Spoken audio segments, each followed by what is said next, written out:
high-level international conference for the peaceful settlement of the questions of Palestine and the implementation of the two-state solution, and we look forward for its organization as soon as possible. Thank you very much for your attention.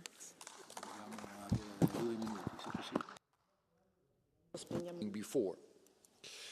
The Treaty on the Non-proliferation of Nuclear Weapons remains the cornerstone, in our view, of the global non-proliferation regime. And Iran, particularly because it is a signatory, must live up to its commitments. It is also important to recall that there are also other grievances when it comes to Iran, and the list is long, including their military support to Russia. The human rights situation, and that includes arbitrarily detained EU citizens, many of us know examples by heart, and destabilizing activities in the region for years, that the EU continues to address with Iran. Of course, we should support the new government in Lebanon in the difficult task it has ahead. We should demand the immediate ceasefire in the Gaza Strip, the stop of the blockage, free access for humanitarian aid, and the liberation of all hostages. It's unacceptable that the foreign ministers did not decide to suspend the association agreement between European Union and Israel in spite of the clear violations of human rights by Israel. Europe should act and should prove that Europe supports international law and human rights everywhere, not only in some cases.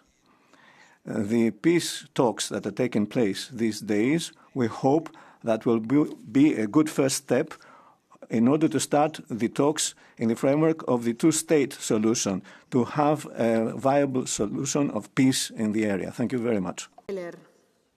Thank you. Mr. Stuttler. Commissioner, this debate about the situation in the Middle East will likely be taken as yet another opportunity to bash Israel. But the situation is the Middle East has become a lot safer thanks to Israeli actions in response to the horrific and traumatic day of October 7th. The Middle East is dealing with dark terror forces of Hamas, Hezbollah, Palestinian Islamic Jihad, the Houthis, and so many other terror factions in the region. It was those Iranian proxies that started the war on October 7th, not the only true democracy in the Middle East that upholds our common interests and values.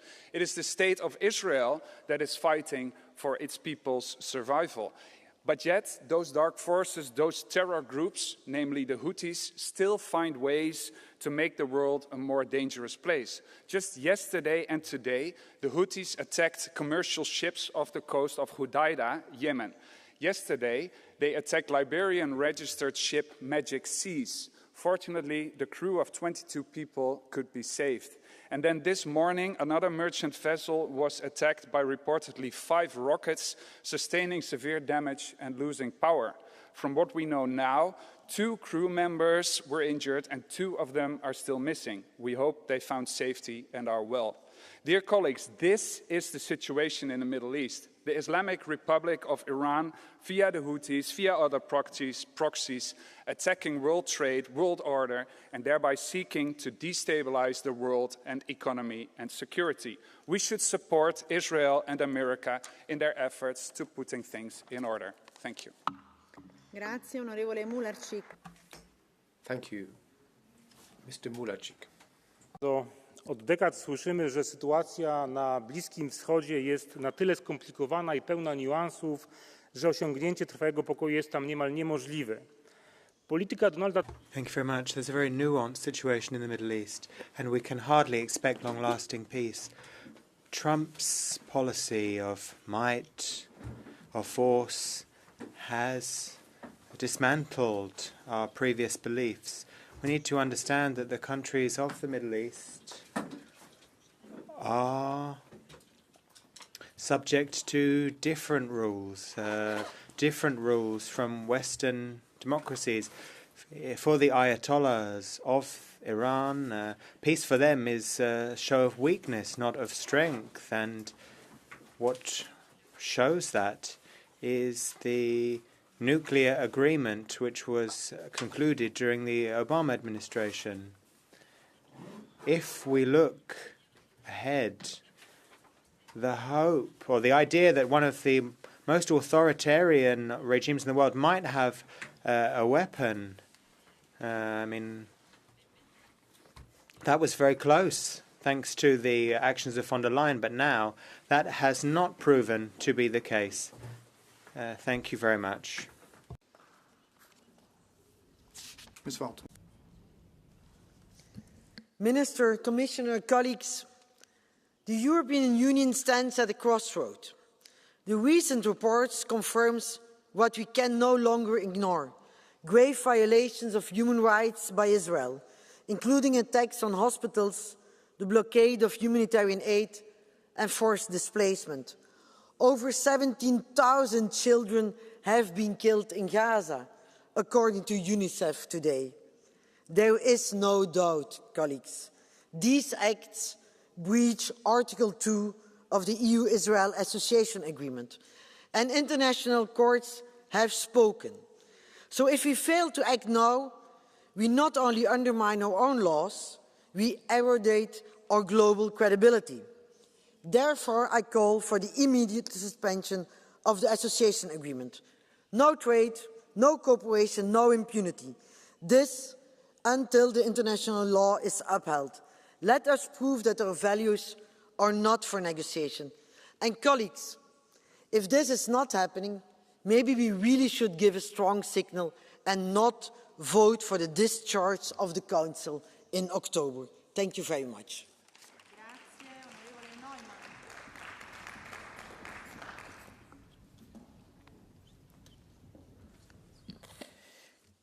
Minister, Commissioner, dear colleagues, the Iranian regime fuels terror at home and abroad, through executions, through proxies, through a nuclear program built for impunity. Hamas, one of its proxies, committed the horrific October 7 attacks. Netanyahu's government responded with brutal force in Gaza, blocking humanitarian aid, expanding illegal settlements in the West Bank. But what did Netanyahu's and Trump's bombs achieve? The centrifuges will spin again. The hate has deepened. This is not good versus evil. It is a tragedy of leaders abusing power and of people caught in between. Because Israel is also the protesters in the streets. Palestine is also the civilians trapped between occupation and Hamas. Iran is also the women who burn their hijabs and whisper, Azadi. These people are not collateral to geopolitics. They are the path to peace. And if we center our foreign policy on them, on human dignity and international law, we can support their call for a lasting peace rooted in freedom for everyone. And because I was somehow just awarded 30 seconds, allow me to raise my frustration with the fact that Kaja Kallas is not here today to discuss this crucial topic for us here in the European Union and for the future of the region. And I would hope that she could be here with us a bit more often. Thank you. Grazie. Thank you very much. I cannot see Ms. Boylan in the chamber, so I give the floor to Mr. Lopez Istúriz White. You have the floor. Our last plenary session 3 weeks ago saw the launching by Israel of the Operation Rising Lion, aimed to contain Iran's nuclear threat. We have to recognize that 3 weeks later, Israeli citizens, Arab moderate people in the region, and us Europeans, we feel safer. Thank you to Israel and thank you for the United States for this, that we feel safer. Although the Europeans, we are a little bit hypocritical because we celebrate this in private, but we don't do it in public. It was about time to end with this nuclear threat, not only to Israel, but also to ourselves, because as I always have stated in this plenary, we are the next target. Make no mistake, the plans of the Ayatollahs to threaten and blackmail us are continuing. Terrorist organizations continue to plan how to destroy our democracies and our freedoms. We have, in this House, to be alert to this fact. The future of the Middle East is in the Abraham Accords. Against terrorism, theocratic regimes, working with the opposition, democratic opposition to these regimes, whatever is called Tehran or Caracas in Venezuela or Moscow in Russia. This is what has to unite us in our common struggle. Thank you very much. Thank you. Mr. Sanchez Amor is next. Thank you very much, President. So before our eyes, we see a European policy which seems to be characterized by this Chamberlain syndrome. In other words, one of appeasement and nothing else. Moral verticality as concerns Russia with Trump, Al-Sisi, Ayahu, Netanyahu, and so on and so forth. It's the only European policy that we have without any proper principles in place.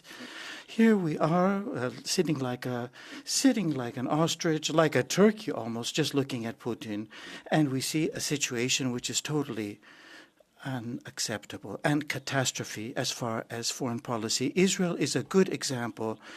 The system of protecting human rights supposedly is resulting in destruction. It is resulting in humanitarian catastrophe and nothing less than that. It is creating hunger, destruction of schools, and this is the American policy which is in place right now. Now the question is not the agreement that we have with Israel. The question is, how can we sit by and watch young people, children, women, men dying? How are we going to deal with this situation? Like Chamberlain did or like Churchill did in the past? Thank you. Mr. Touch is next. Buenas tardes.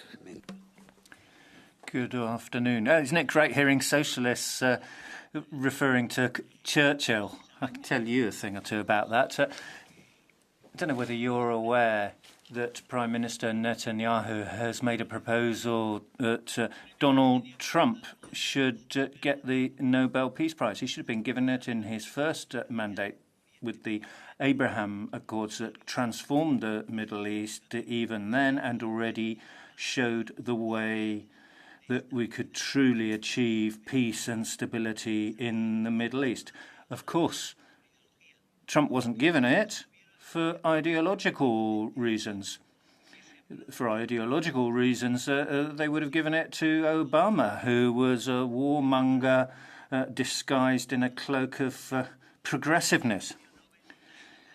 And so now we should be talking about giving the Nobel Peace Prize to Israel, transforming the Middle East to resist evil, resist the access of evil, and destroy it.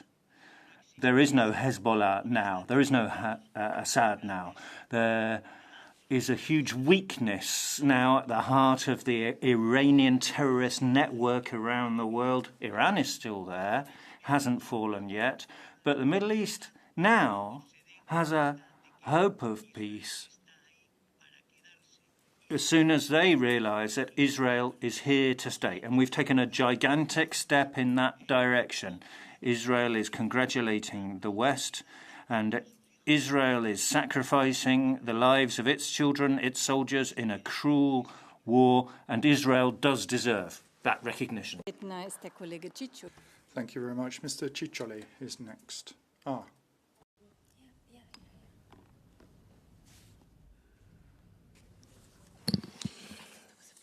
Allora, noi dobbiamo...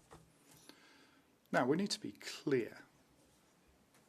The Middle East is not working. There's no way of the EU of discussing with them and then with us, the individual states, neither.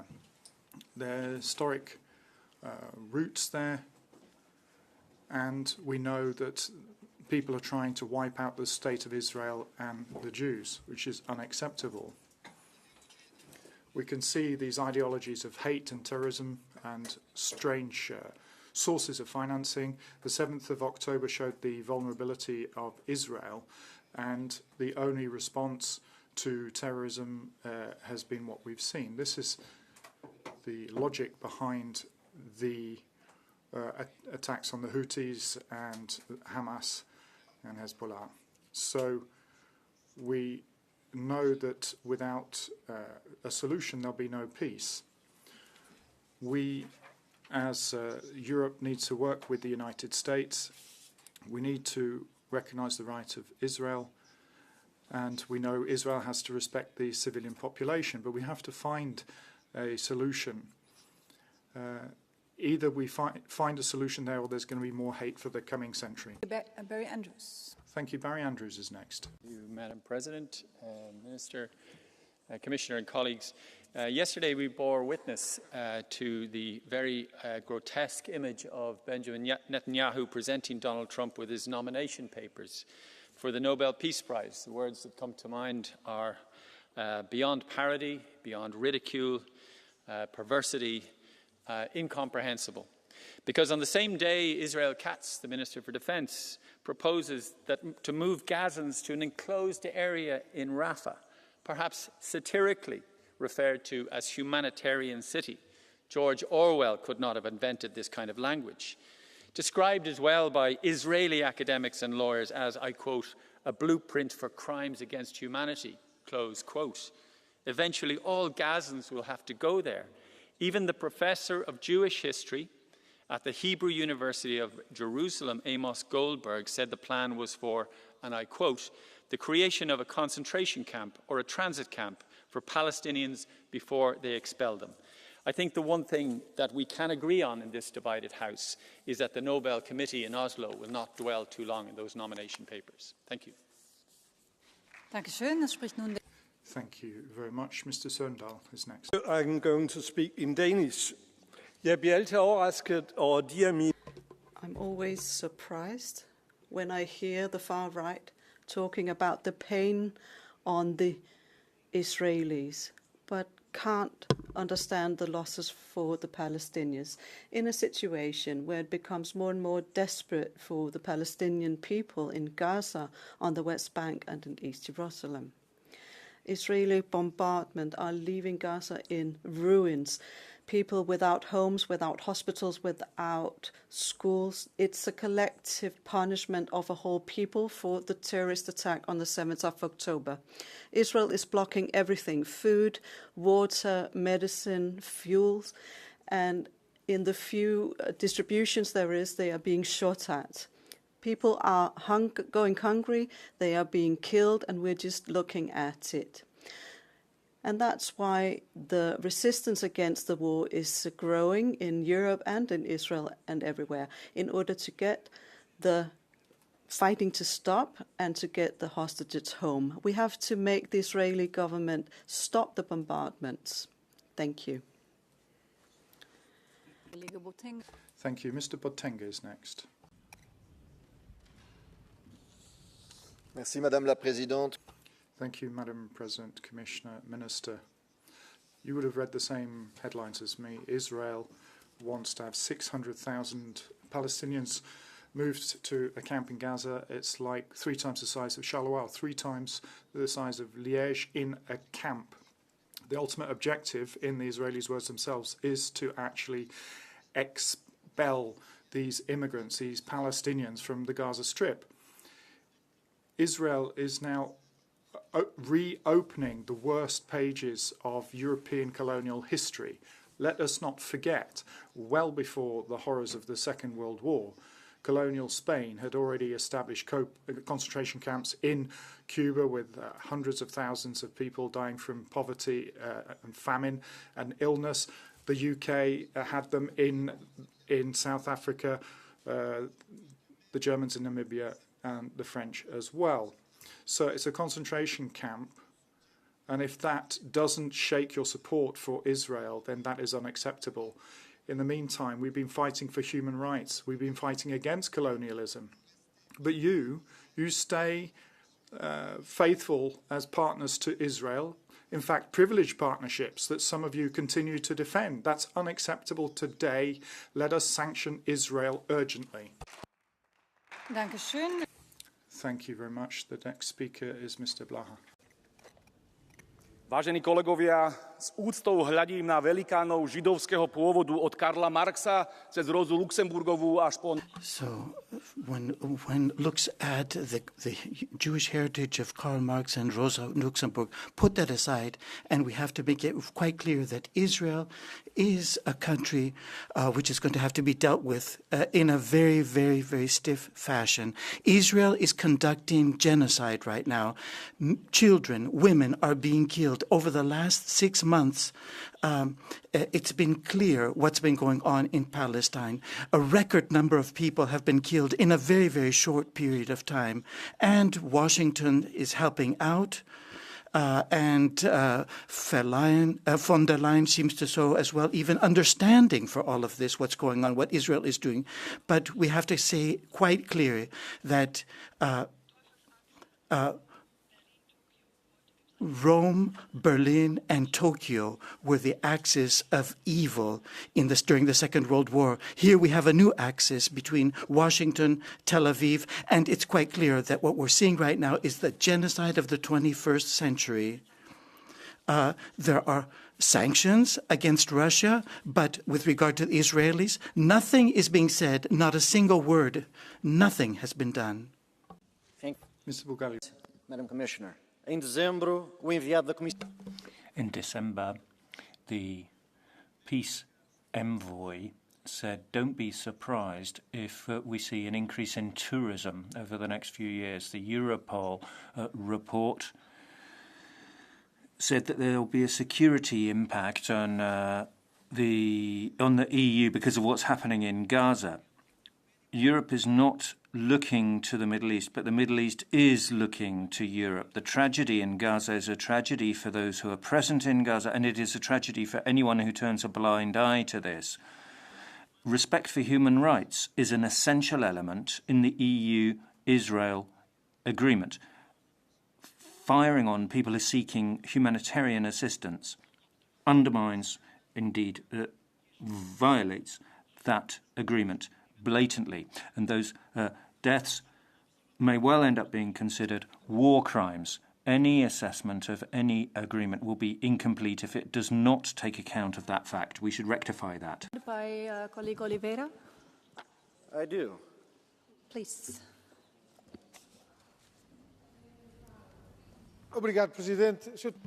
Thank you. Mr. Bulgalio, you referred to war crimes committed by Israel, where adults and children are being assassinated in cold blood when they're seeking food and humanitarian assistance. What more does the EU need to suspend the association agreement with Israel? What more do you need? What more assessment or external opinion or anything else do you need to point the finger of responsibility at those who are committing these horrors in Gaza and have been doing so for so long? What else do we need to end the association agreement?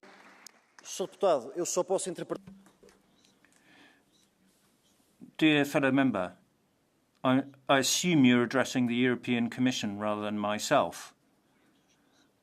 I myself support the suspension of that agreement following a proposal made by Council to the Commission. So when I was referring to assessments, I was referring to that process, and I think it's taken too long already.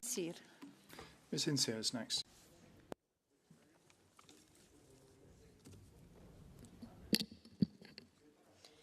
Madam President, what was it? 1, 2, 3 hours ago, Thomas Tobé on behalf of the EPP was talking about the victims of communism. The only difference between us is that we never make difference between victims and victims. It should not be controversial to assert that killing, starving, mutilating, and slaughtering children constitute a clear violation of international law. That is what is happening right now in Gaza, what the far-right government of Israel is doing against the children of Gaza. Make no mistake, history will judge each person that refused to act to end the ongoing genocide in Gaza. Hate is not the opposite of peace, apathy is. Apathy equals complicity. Those who don't want to be complicit to the genocide on the Palestinian people must demand suspension of the EU-Israeli Association Agreement now. Dankeschön. Als nächstes Thank you very much. The next speaker is Mr. Tanjay Correa.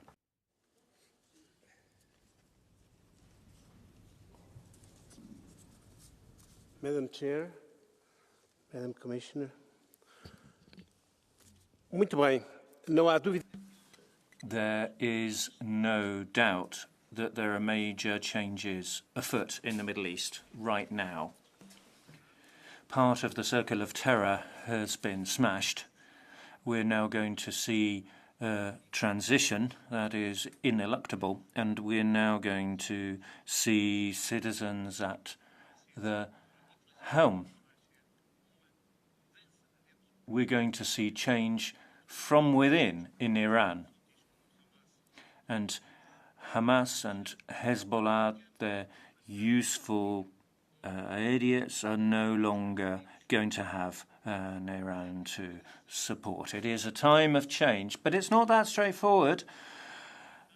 Syria is in a difficult situation too. That is not going to be easy to resolve during a period of transition, or even towards the end of that period. So we have to be very attentive, very vigilant. We have to look at human rights, as others have said. They are in danger. We have to look at the entire geopolitical landscape of the region. It's all changing, and it's going to be very difficult. Do you accept a second, another blue card by colleague Oliveira? Excuse me, Madam Chairman. No, because I was elected to the European Parliament, not to the Portuguese Parliament. Thank you. Dankeschön. Next. Thank you very much. The next speaker is Mr. Ghiadi.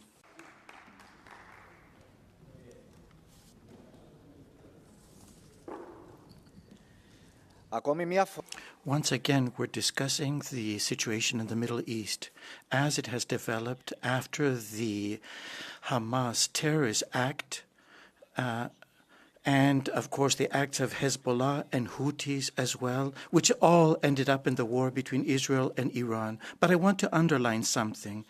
Although so many months have passed with deaths, violence, unfortunately, we see a negation, a total negation on the part of Hamas as far as cooperation and returning the hostages. In other words, they are fighting against their own people. What they wanted to do was they wanted to create retaliation, and that's what they did. And that retaliation has brought terrible consequences for the people of Palestine as well. The tolerance of countries that work together with terrorists, this is unacceptable. Tolerance leads to impunity, and impunity means fertile ground for terrorists. Take into consideration the strategic position of Cyprus. Those who forget that are leaving Europe totally uncovered and vulnerable. Mr. Guetta.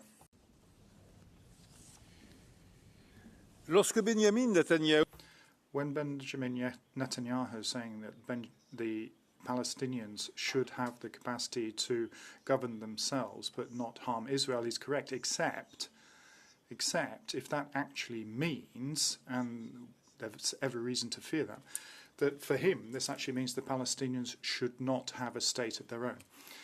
This people will hope to find themselves in Jerusalem as their capital. They won't give up that dream, not even 10,000 years of waiting. And it's not peace that it's peace really that needs to prepare that path. So we need to have negotiations for peaceful coexistence between the two states, and this would allow them to have a level of security through this approach, because they have won. They can make this the last war if the Prime Minister finally can be convinced of this. Dankeschön. Nächster Redner. Thank you. Mr. Satouri is next. Gaza, la Palestine, le Moyen-Orient. Gaza, Palestine and Middle East. For 21 months we've been discussing these places here. We've been talking about evidence of a genocide which is underway, evidence of apartheid, ethnic cleansing. We've identified all of that, but what have we done? I talk about starving children, destroyed hospitals, people being killed while bread is being handed out. I normally talk about all of that.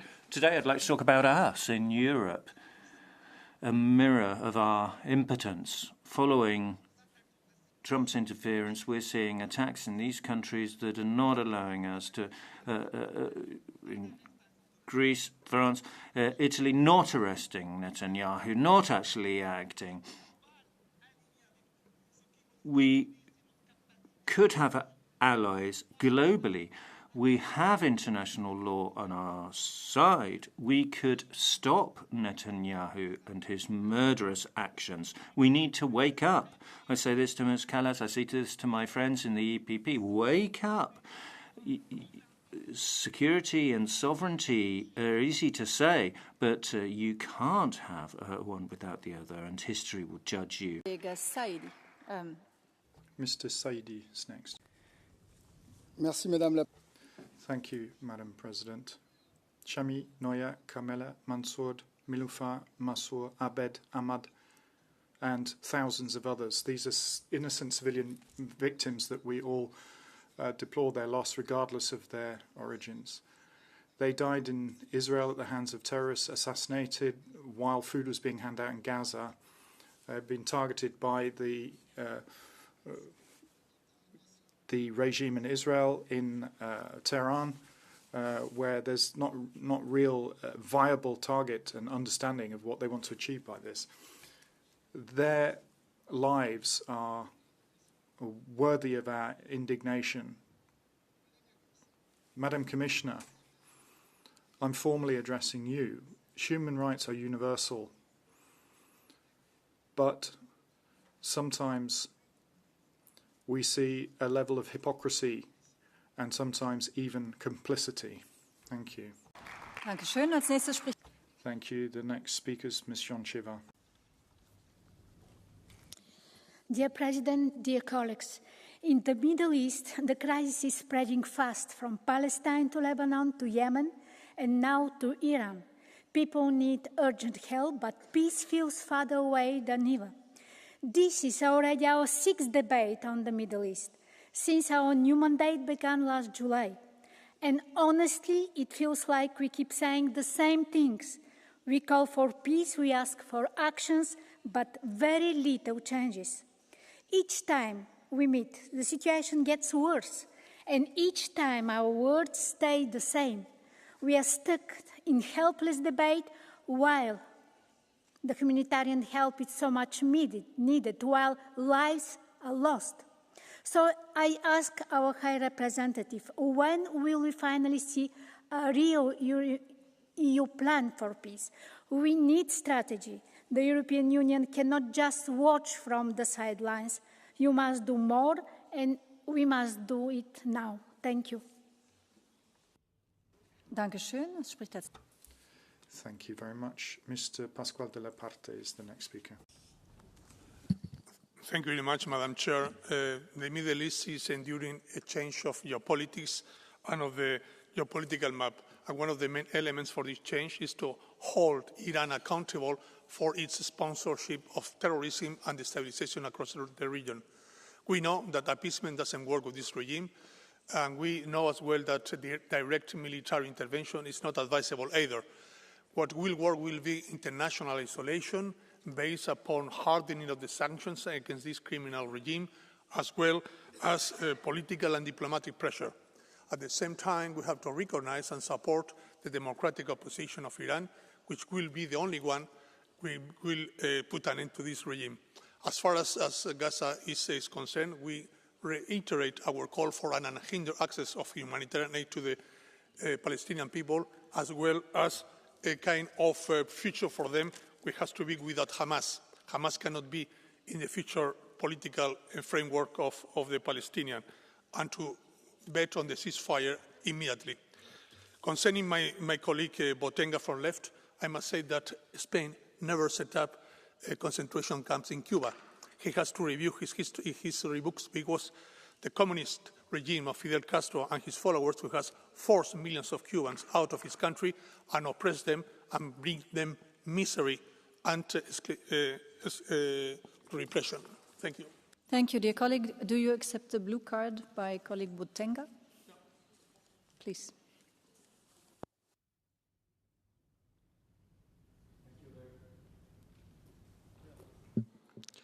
Thank you very much. I think you need to check your history, the Spanish colonial history and the fight with the United States. There were, at the end of the 19th century, concentration camps set up. But this is okay, you will check. Let me ask you a real question. Iran replied to an Israeli illegal attack by bombing Israel. Okay, it's easy to condemn Iran, as you have done time and time again. But over the last years, Israel has bombed, Syria, Lebanon, Iraq, Iran, Sudan, Yemen. Of course, Palestine is illegally occupying Palestine, parts of Syria, illegally occupying parts of Lebanon. Are you able to condemn this? Or do you say, no, I fully stand with Israeli violations of international law? Do you have these double standards, or do you adhere to international law? Please. Thank you, dear colleague, for your intervention. It's totally unbalanced and untrue. Spain, again, never set up concentration camps in the modern time in Cuba. I mean, the real oppressors of Cuba has been the communist regime under Fidel Castro and his successors, and you know that. Millions of Cubans have left the country because they cannot live in Cuba. These are the oppressors of Cuba and the communist regime that you represent. The second point, I have not said anything about Israel. I have said that Iran is the head of the monster which destabilized the entire region. And without this regime, probably we will live better, the region and ourselves, and you as well. Thank you. Thank you very much. Our next speaker is colleague Temido. Obrigada, Presidente. Thank you, President.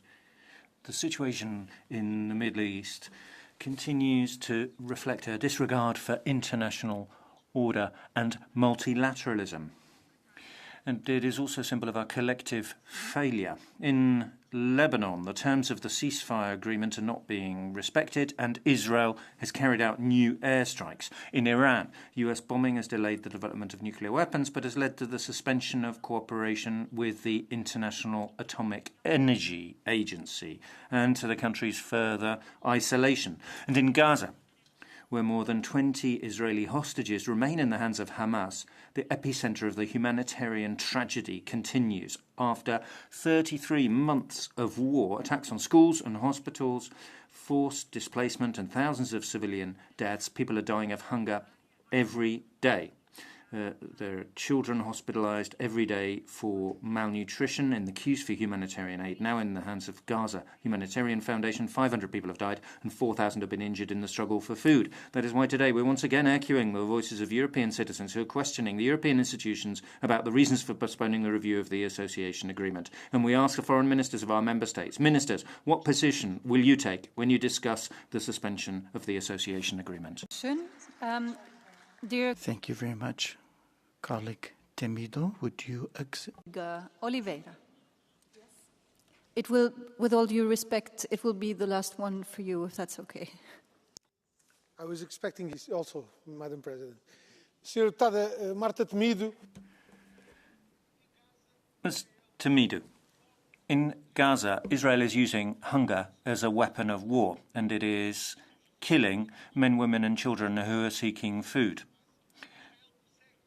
Israel is forcing refugees to leave refugee camps, and it's assassinating Palestinians with its policy. Genocide, ethnic cleansing, and the EU maintains an association agreement, continues providing EU funding for arms companies in Israel. That is a policy of complicity. And do you endorse that? Or do you believe that we should take firm action with Israel to end this genocide of the Palestinian people? Thank you very much for that question, Honourable Member. We are all concerned about the current situation, the people of Europe and the EU institutions. Thank you very much. Our next speaker is Madam Latinopoulou. As as long as the EU continues motionless in deep sleep, Islam is gaining ground and with greater confidence. One has to be totally blind, deluded, on drugs, actually, to not see the concerted attack on Christianity in the Middle East, orchestrated by Erdogan. In the beginning, it was World Heritage churches, for example, St. Sophia and the Holy Monastery in the country that was forcibly turned into a mosque. Today in Egypt, the Holy Monastery of St. Catherine on Mount Sinai, the oldest Christian temple in the world, has been targeted. Without shame, they're trying to steal the property of the monastery. Why? Because they have the nerve to be Christians. And in Syria, in the church of the prophet Elijah, dozens of worshippers were murdered. Ladies and gentlemen, the Islamists have declared war on Christianity. We must fight back. Severe sanctions against any state that attacks Christian elements have to be implemented. At the same time, we have to close illegal mosques in the EU and deport those Islamists who support Sharia law. We need an end of tolerance. Thank you. An old Arab proverb says, "Listen more than you speak, for the ears are closer to the brain than the mouth." This wisdom is essential as we confront the complex realities of the Middle East today. We need to hear the United Arab Emirates, a persistent supporter of humanitarian aid in Gaza, a prosperous economy, and an inspiration of tolerance in the region. We must acknowledge Israel's right to self-defense and its legitimate security concerns in a region full of threats. We cannot ignore the grave danger that we all face when Iran openly pursues nuclear weapons with the explicit goal of wiping Israel off the map. We must stand with Middle Eastern Christian communities, many of whom face existential threats of genocide or cultural cleansing by extremists. And we must not forget the everyday Palestinians, people who seek to live in peace, not under the rule of a terrorist organization like Hamas. The Abraham Accords offer a concrete roadmap towards peace through truth and cooperation. Now is the time for the EU to listen with intent, to act with courage, and to be part of a path through peace, through prosperity for all in the Middle East. Thank you. Dankeschön. Da spricht nun die Kollegin. Thank you very much. Our next speaker is colleague Demirel. Dankeschön. Thank you, Madam President. 21 months of ethnic cleansing. While in Gaza you're seeing the rubble still smoking, it's not just bombs that are killing people, it's actually systematic famine. Those trying to get aid are being shot, they're being targeted. This is a policy of destruction, completely inhumane. This camp is meant to be humanitarian, but actually it's just a place to transport people. The idea is to wipe Palestine off the map. They want a greater Israel and are worsening the situation in the whole Middle East. In Germany, they're crocodile tears, but they're providing weapons. They're talking about using narratives that legitimize this, and Israel is actually doing our dirty work. The idea is that the whole objective of the new order in the Middle East is what they're talking about, but this order is being built on sand. Get your hands off the Middle East. Dankeschön. Da spricht nun der Kollege Lopatka. Thank you very much. Our next speaker is colleague Lopatka. Dear colleagues, I want to reiterate, when we talk about the Middle East, we have always have to remember the most significant threat in the region stems unmistakably from Iran and its network of proxies like Hamas, Hezbollah, and the Houthis. While Israel preemptive strikes disrupted Tehran's operational capacity, the Mullah regime, of course, will seek ways to continue destabilizing the whole neighborhood. And we saw it yesterday. The latest missiles were fired by the Houthis against Israel. And some weeks ago, Iran itself fired missiles on a major American base in Qatar. What we need is to push for diplomatic, political, and economic initiatives to help to stabilize the region, like the European Commission is doing it with the negotiations to a free trade agreement with UAE. This is a good example how we should act as the European Union. But the real threat is the Iran. Dankeschön. Da spricht nun die Kollegin Van Bremt. Van Bremt, our next speaker. Thank you.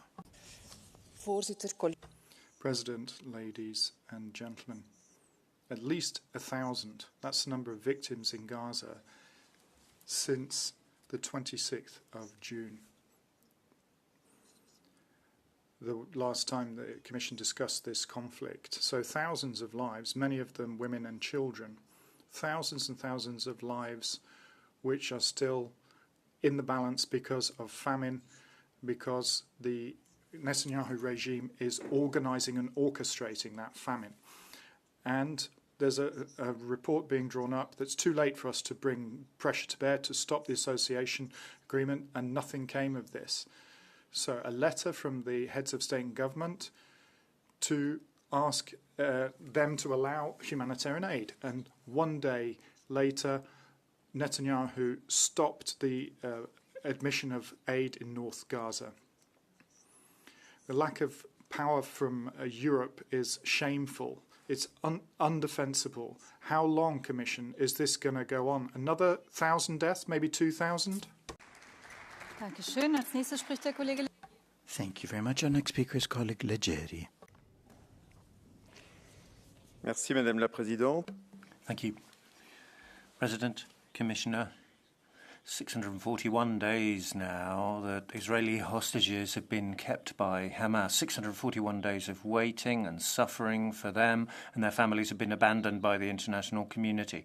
Negotiations are foundering in Doha, and now we see an Islamic coalition, Hamas, Hezbollah, Houthis, financed and armed by Iran, facing Israel. This is strategic, methodological, and it's Tehran's strategy to surround, weaken, and in the long term destroy the only stable democracy in the region. It is not a local conflict. It is a hybrid war, a regional war, and an ideological war. It is a war on the West.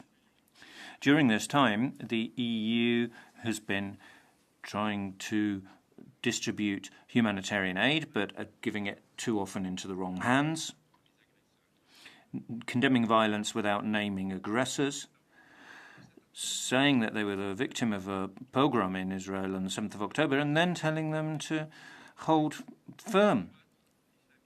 But combating Islamists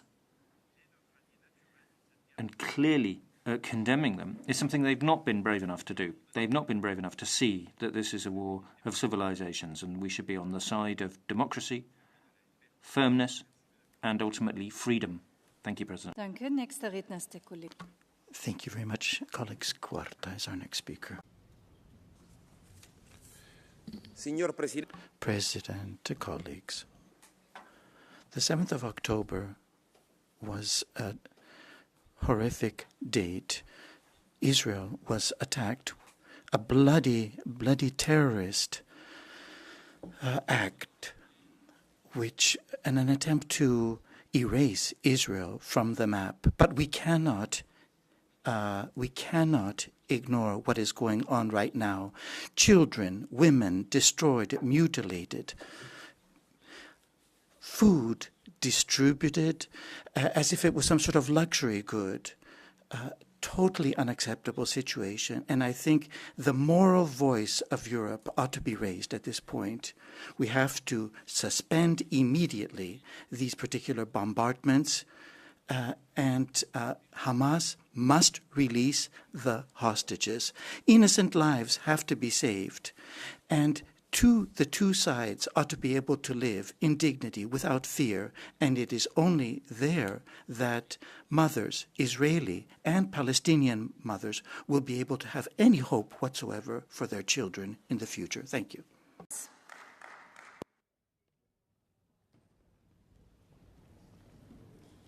Thank you. Dear colleagues, every day in Gaza and across Palestine, people are injured, killed, displaced. Land is stolen, humanity denied, life suppressed. How did we get to this point? and what is our responsibility. This is not just a matter of international politics. It is also a matter of political economy, of capital, greed, and profit.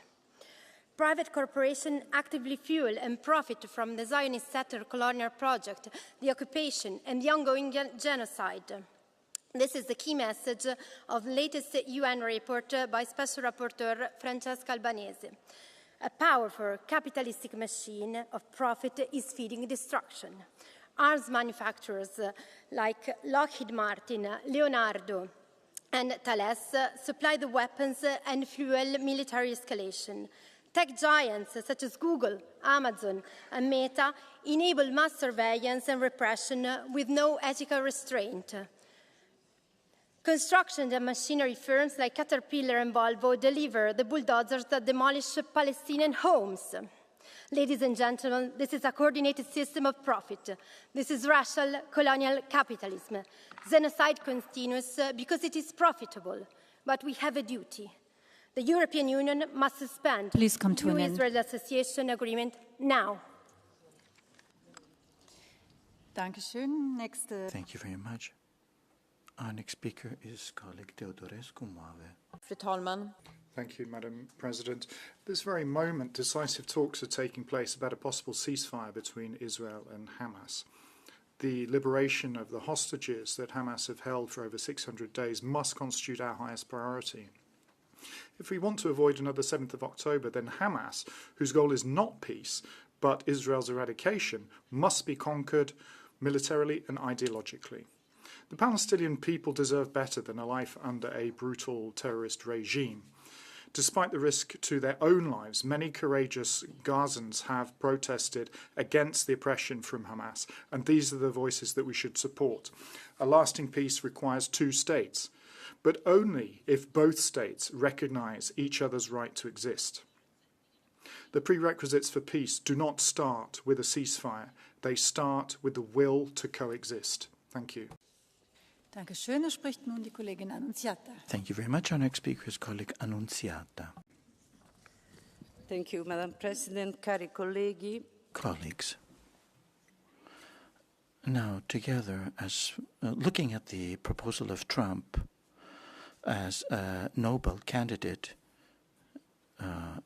and particularly with regard to the peace project that has been put together by the White House and references to the displacement of Palestinian people in peace and the transfer of these individuals, it has to be clear that what's the point here is that the Palestinian state will fall into the hands of the Israelis. What is the result of this? What is this?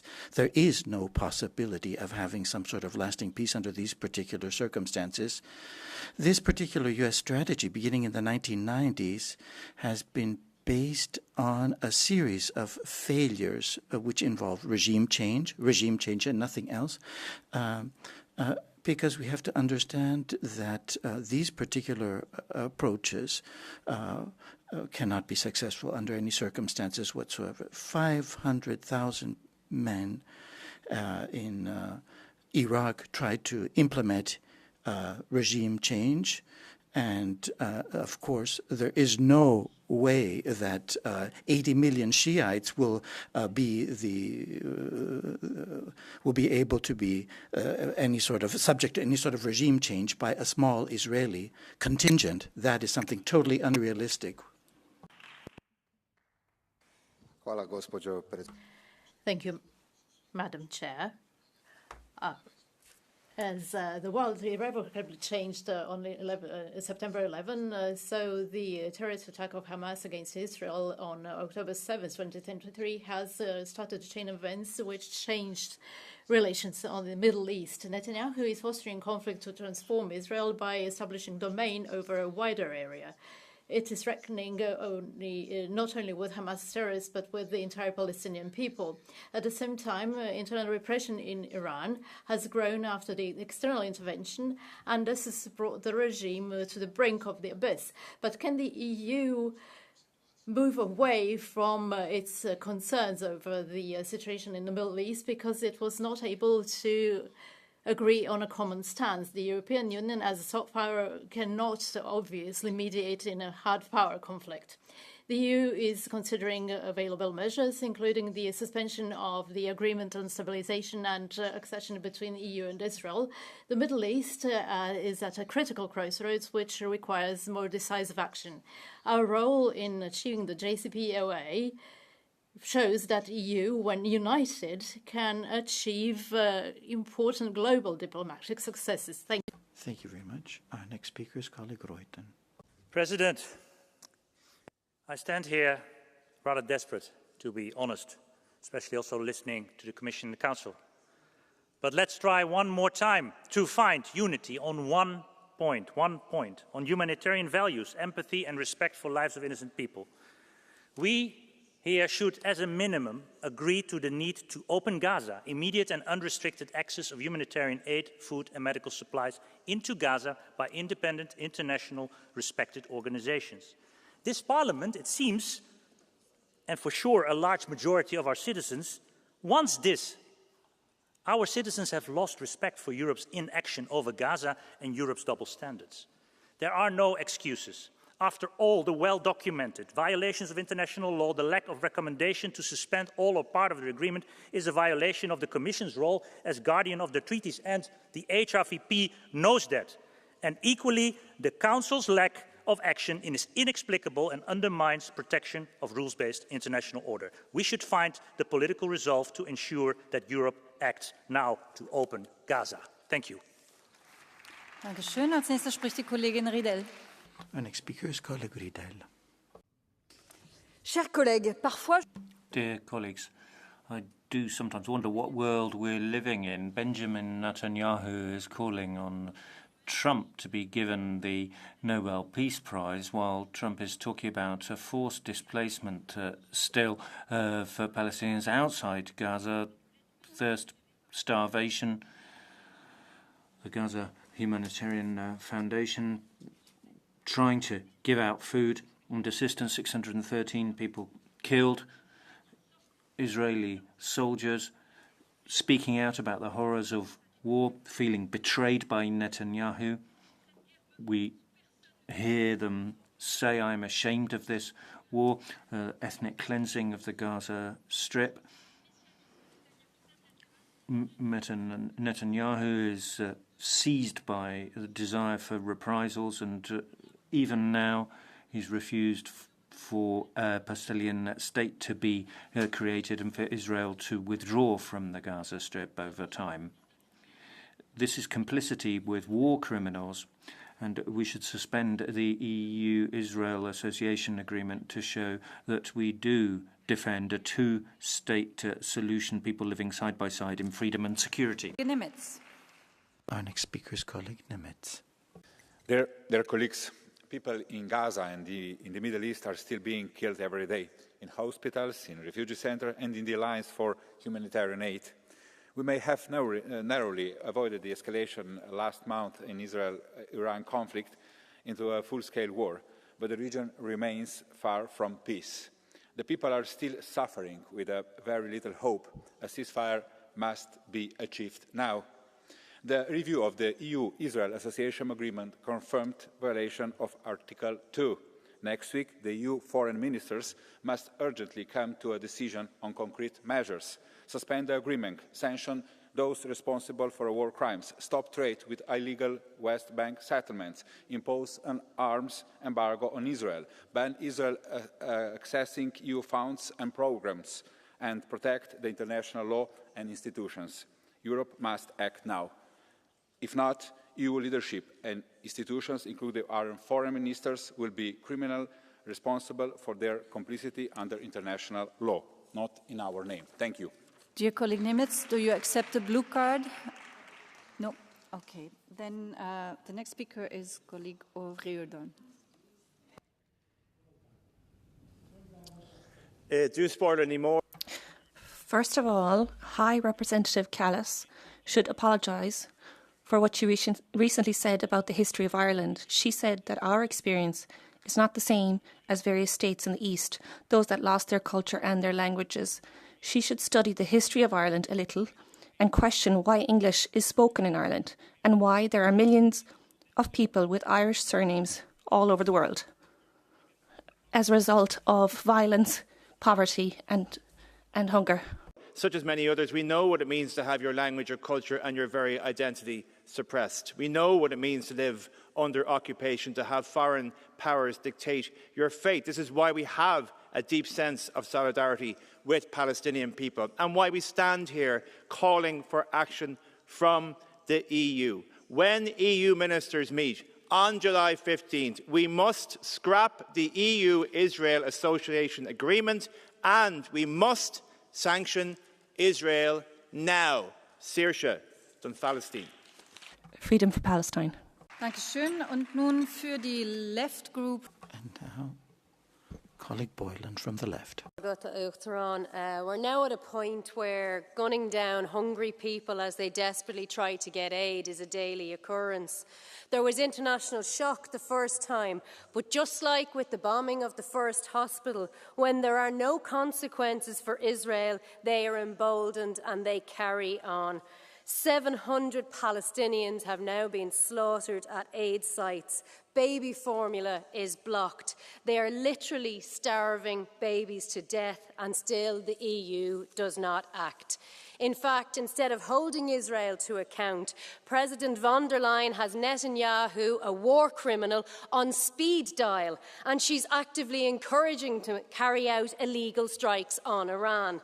There is more outrage from EU leaders about artists calling out a genocide than there is against those who are actually carrying out that genocide. Solidarity with Palestine is being criminalised, and the EU is sacrificing its civil liberties to support Israel. But Palestinian solidarity grows stronger every day. The people won't be silenced. The people are demanding suspension of trade with Israel. The people are demanding sanctions against Israel. The people are demanding an end to their complicity with Israel's war crime and its genocide, and they are demanding that their EU leaders act and listen to them. Dankeschön. Wir kommen zum Catch the Eye.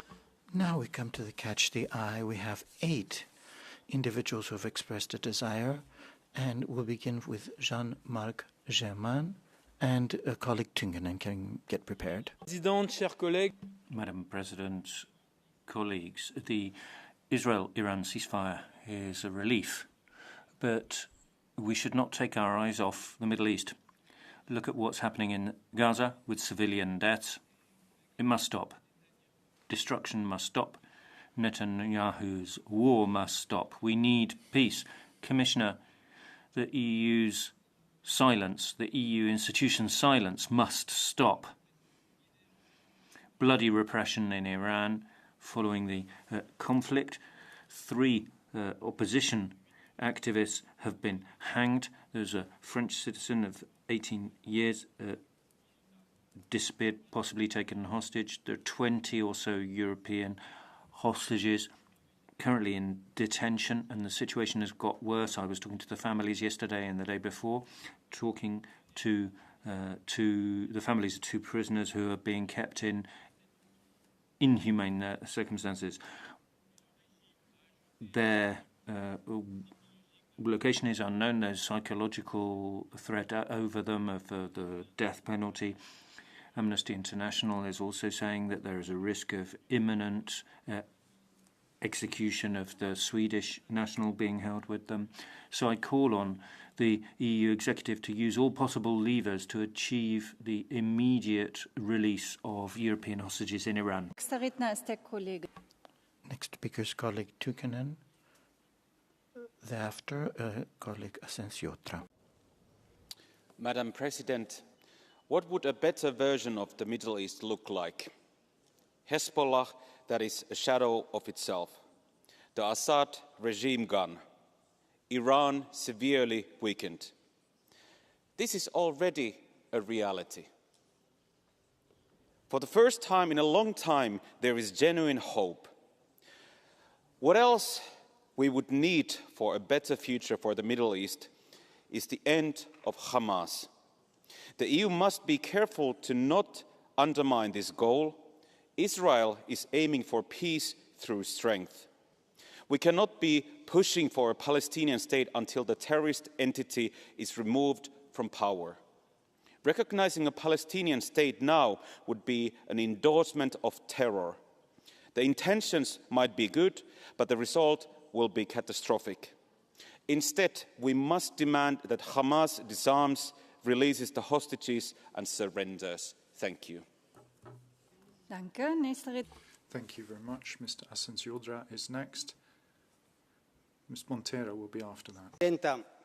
President, within a couple of years, the new generations are going to ask those of the future, what have you done? What was done when a genocide was taking place in Gaza? And I know what I'd say, Madam von der Leyen, Madam Kallas, you were kind of on the periphery. Although the International Court of Justice issued decisions concerning this, you remained on the side, leaving no mark whatsoever. And the 70,000 people, more than that have died in Gaza, they can't get up and point at you, but you and other governments continue to provide arms for this machine of annihilation, of genocide and destruction, that of Netanyahu as well. And we saw what happened with the flotilla, the Freedom Flotilla. We are not going to stop. We're not going to stop until those who are responsible are held accountable at this terrible moment. Thank you. Ms. Montero is next, and then Mr. Julis after.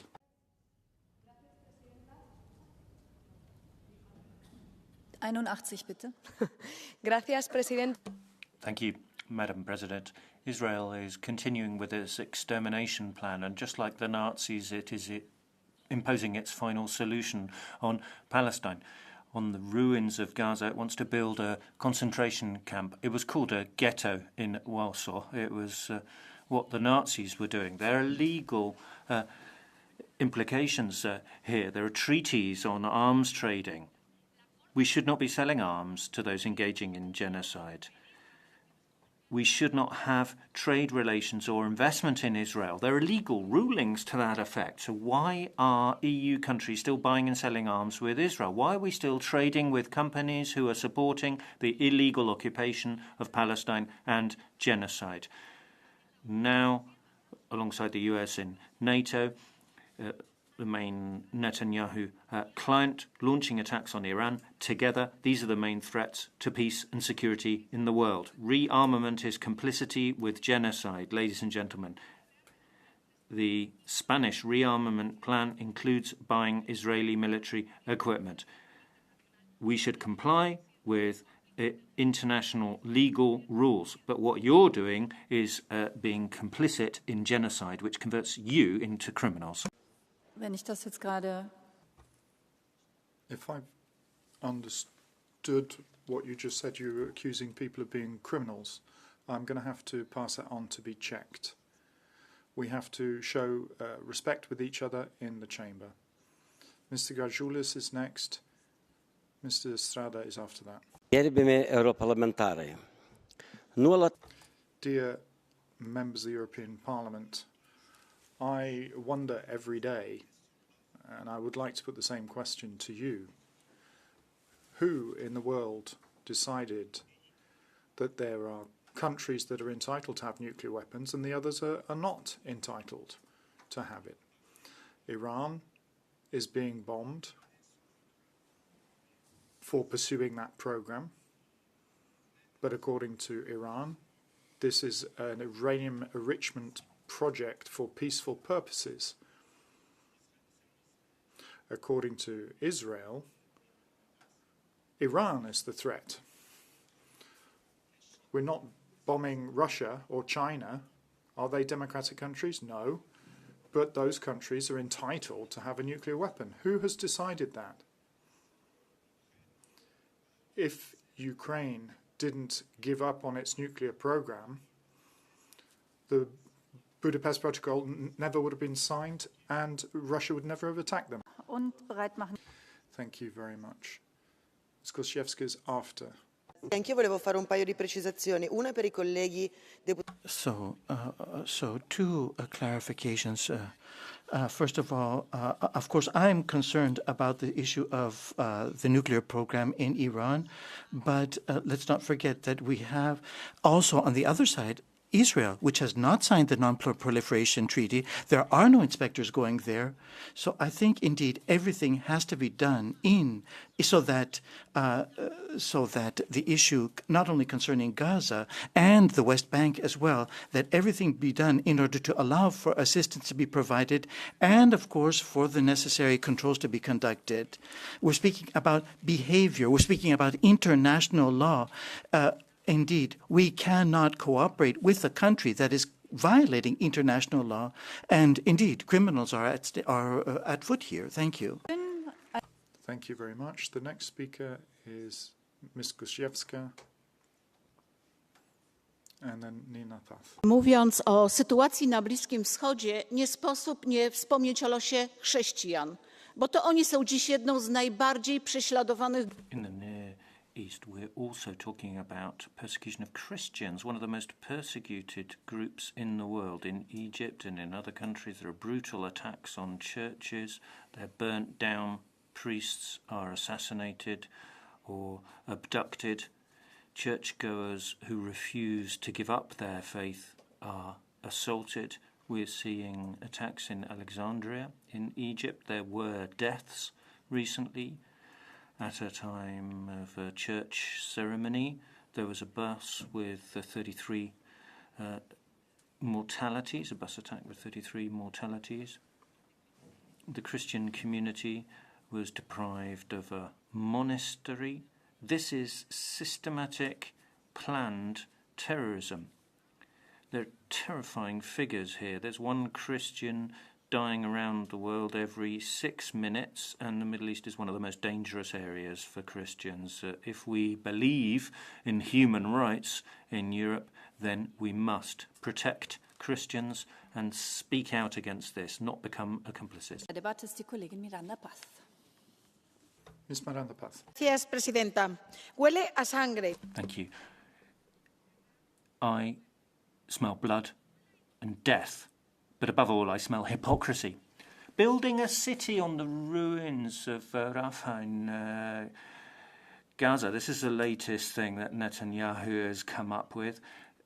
Yet another dimension to this genocide. What more do we need? What more evidence of genocide do we need? Ms. Kallas is not here today, but how can the UN humanitarian aid system that Trump and Netanyahu want to turn into a business? There's a Trump and Netanyahu business going on here to transfer humanitarian aid, destroy the UN system, and destroy UNRWA. This is what Ms. Albanese is saying. Don't take my word for it.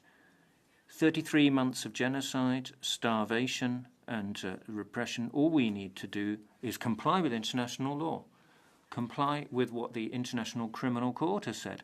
Sanctions and the end of the agreement. The Council is here too. I say to Council, take measures on the 15th of July. The Council of the European Union and the Commission cannot continue being accomplices to this. Thank you very much. Now for the Commission, Commissioner Roosevelt.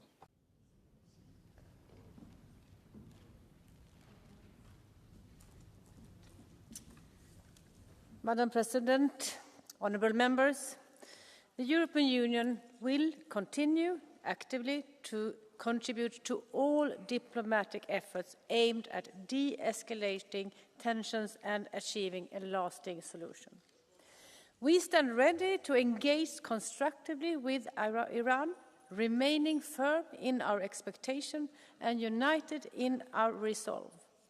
A sustainable and credible resolution to the Iranian nuclear issue is only possible through a comprehensive, verifiable and durable agreement. We are also committed to find ways to improve the humanitarian situation in Gaza. And together with the Foreign Affairs Ministers, we will assess the way forward at the next Foreign Affairs Council on the 15th of July. With that, I thank you very much for the debate. Dankeschön. Dankeschön. Thank you very much. On behalf of the Council, Minister Bjerre.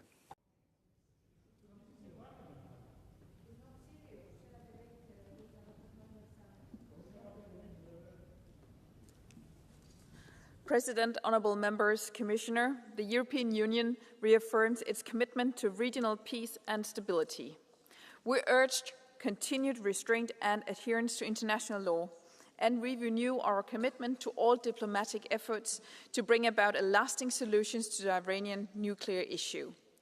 We will do so in coordination with our international partners, as we have recently done in the context of the G7. Your interventions today were clear about the need to bring an end to the humanitarian catastrophe in Gaza as a matter of urgency. In order to do so, the European Union will continue to support the efforts of the mediators to reach a sustainable ceasefire. Furthermore, you can rest assured that the Council will follow up on the reviews of Israel's compliance with Article 2 of the EU-Israel Association Agreement. The matter will be on the agenda of the next Foreign Affairs Council next week. Thank you very much. Dankeschön, die Aussprache. Thank you very much. That brings the debate to a close. I have some announcements. The SN Group has informed the Presidency about changes in composition of committees and delegations. They've been noted in the minutes and they will come into effect tomorrow. The Inter Committee has put forward a recommendation not to raise an objection on the announcement made on the 7th of July. There was no objection raised. That means, pursuant to our rules, it will be deemed approved and will be published with the other texts. And finally, pursuant to Rule 251, Para 4 of the Rules of Procedure, I'd like to tell you that there's a corrigendum from the Monday, the 7th of July, in announcement. There wasn't a request for a vote on that, so the corrigendum will be confirmed and will be published on the Parliament's website. That brings us on to the next item on the agenda, statements by the Commission and Council on the situation in Belarus, in particular the release of political prisoners. First of all, on this, I'd like to give the floor to Minister Bjerre once more. President, honourable members, commissioners, let me start by my intervention by reaffirming the EU's steadfast commitment to supporting the people of Belarus in the legitimate aspirations for a free, democratic, sovereign and independent country. Following the fraudulent presidential election of August 2020, the Belarusian authorities have pursued a widespread campaign of persecution against all segments of society, including civil society, organizations, independent media, human rights defenders, and peaceful protesters. The continued crackdown on dissenting voices is unacceptable and must end. The recent